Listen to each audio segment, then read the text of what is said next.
In this video, we're going to be talking about the charismatic 21-year-old from Argentina. I am, of course, talking about Franco Colapinto. If you're from Buenos Aires, Cordoba, Mendoza, El Califate, or San Carlos de Bariloche, I have good news for you. I've seen something in Franco's technique, which is a good sign, a very healthy sign, and shows me that he has what it takes to stay in Formula One and compete at the highest level.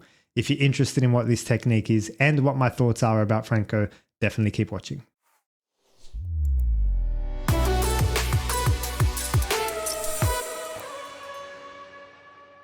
Let's start by first talking about who Franco is, how he's got here, and what makes him so special. Obviously, Logan Sargent was taking up that seat in the Williams, and a plethora of mistakes, crash after crash after crash after poor result after poor result.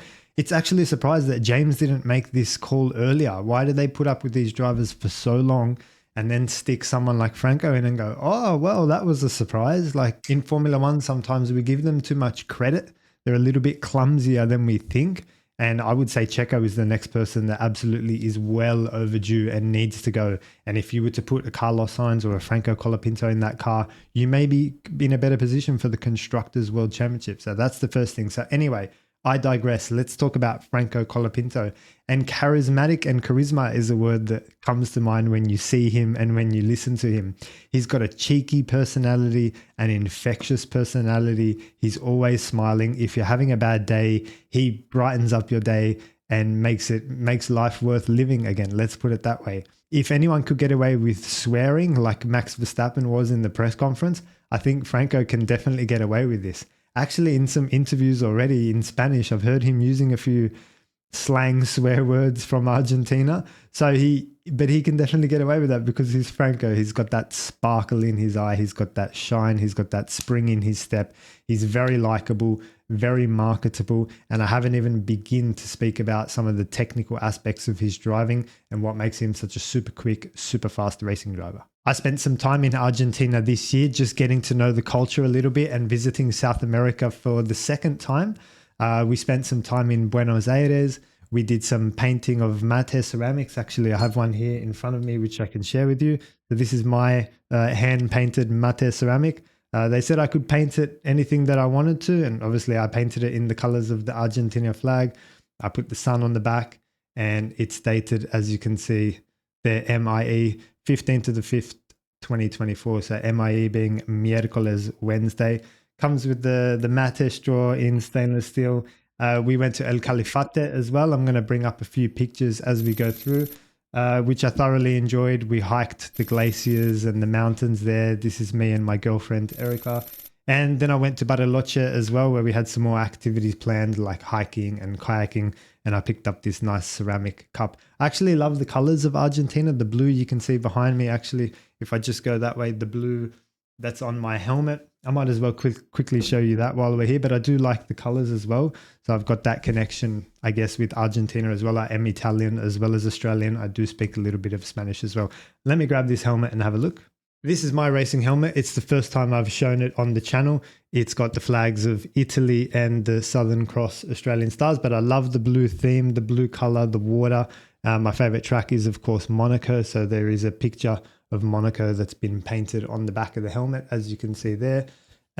So I love the color, and I guess I resonate with Franco and Argentina for that reason. All right, let's talk about his qualifying and race results so far. So he obviously kicked off in Italy and qualified 18th. It was not the best qualifying, but it was his first one, and he made forward progress, 6 positions, P12, just outside the points, which is a good result for a first race.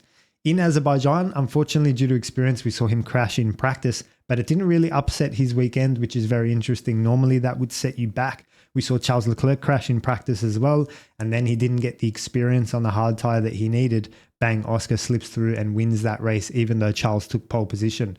So it didn't affect his weekend. He got 7th and an 8th. He scored points for the first time for Williams in Baku, Azerbaijan. In Singapore, he qualified P12 and we saw that amazing move up the inside. He took 2 or 3 cars into turn 1. We are going to talk about that a little bit more. And he finished 11th, just outside the points. And a mega job this weekend in COTA, United States Grand Prix, Austin, Texas. qualifying 16th and finishing 10th, scoring a point. The key point about that one is he was actually holding fastest lap with 2 laps to go until Esteban Ocon pitted for a new set of tyres and just stole the fastest lap from him right at the end. But that's a crucial detail, guys, because if you're looking at fastest laps, you're doing something right when it comes to tyre management. And we're going to get onto that a little bit later as well. All right, so we obviously can't do a Franco Colapinto video without comparing him to Ayrton Senna. Don't the two guys look absolutely like really identical? I think it's the shape of the nose and through the mouth, even the eyes, just the distance that they're separated. It's quite scary. He looks like Ayrton Senna, obviously from a similar part of the world, Brazil and Argentina, with, of course, Italian influence in there as well. But, you know, what are the chances, right? He looks very similar to Ayrton Senna. I'll bring up a picture here and show you guys as well. But here's an interesting point, guys, because what is it about Ayrton Senna that made him so good? Well, one of the things was ability to predict the grip level before you get into the corner. So we're talking about instances like when it just starts raining and you're driving around and the grip changes. How much grip do you expect to be in that corner? We're talking about turn 1, lap 1s. When Oscar Piastri made that move around the outside of Monza turn 2 to take the lead off Lando, that's an example of predicting the grip level before you get into the corner. Max definitely has this ability. It's also handy in one lap qualifying if we ever go back to that. And it was interesting to see Franco Colapinto off the line in Singapore go from P12 to P9, slots 3 places up, knows how much grip is going to be at turn 1 before we get there, and makes the 3 cars in front of him look silly for predicting the grip so far back from where Franco predicted where the grip was. So that's one little technique. That's one little piece of feel, piece of innate feel for where the grip is before he gets to the corner. It's a good sign. Absolutely, it's a thumbs up. I don't see it as being risky or anything like that.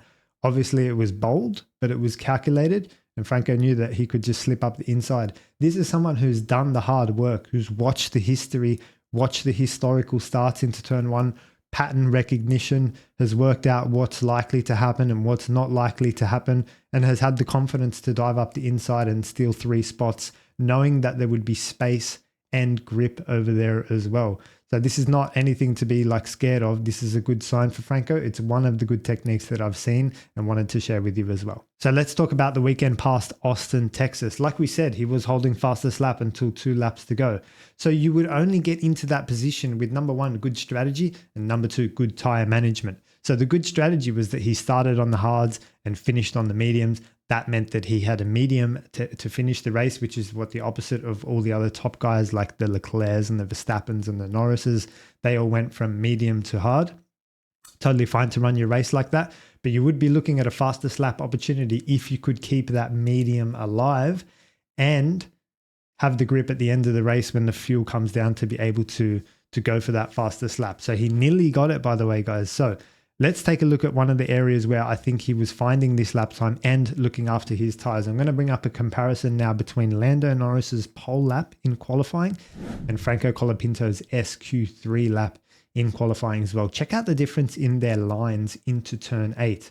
Lando Norris is driving edge to edge to edge, and he's thinking that if he does this, he can sweep in and carry more speed into the turn 8.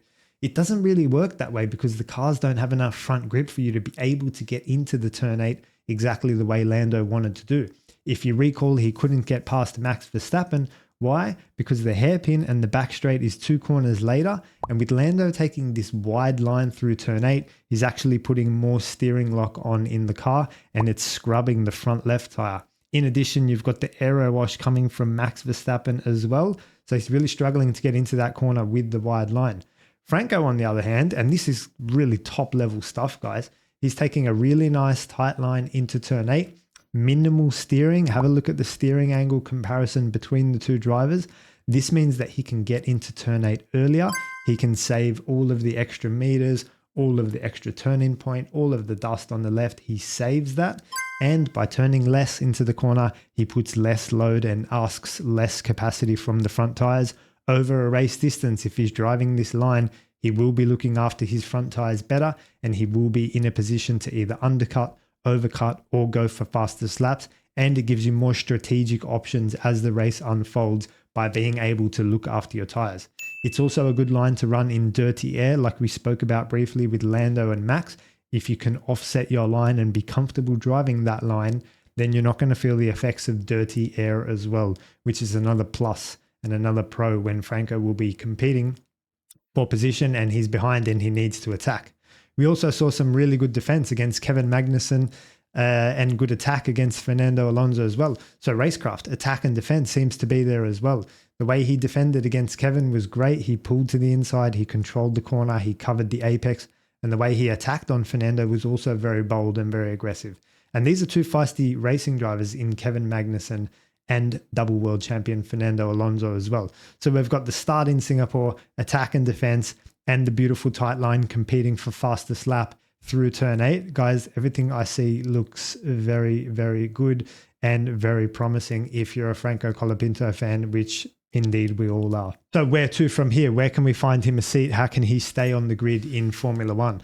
Well, I think, like I said before at the start of the video, I think Checo has overstayed his stay here in Formula One. I think he needs to go just for the good of the sport. He's getting very stale. We've got the Mexican Grand Prix coming up, so fingers crossed after that, that relieves the seat. And then that's great. That's, you know, Franco's got options then, you know, potentially Carlos could move there and Franco could stay at Williams.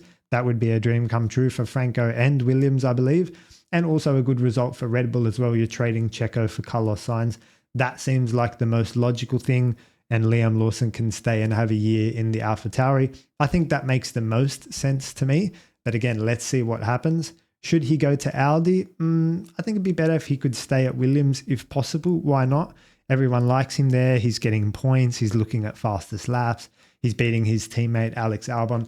That's definitely not a bad place to be if you're Franco Colapinto. So if he gets the chance to stay in Williams or go to Audi, for what it's worth, I'd recommend staying at Williams. That's all for this video, guys. I hope you enjoyed it. If you had a thought, a comment, or a question, or you're from Argentina, definitely say hello to me in the comments section below, and I look forward to interacting with you there. Cheers.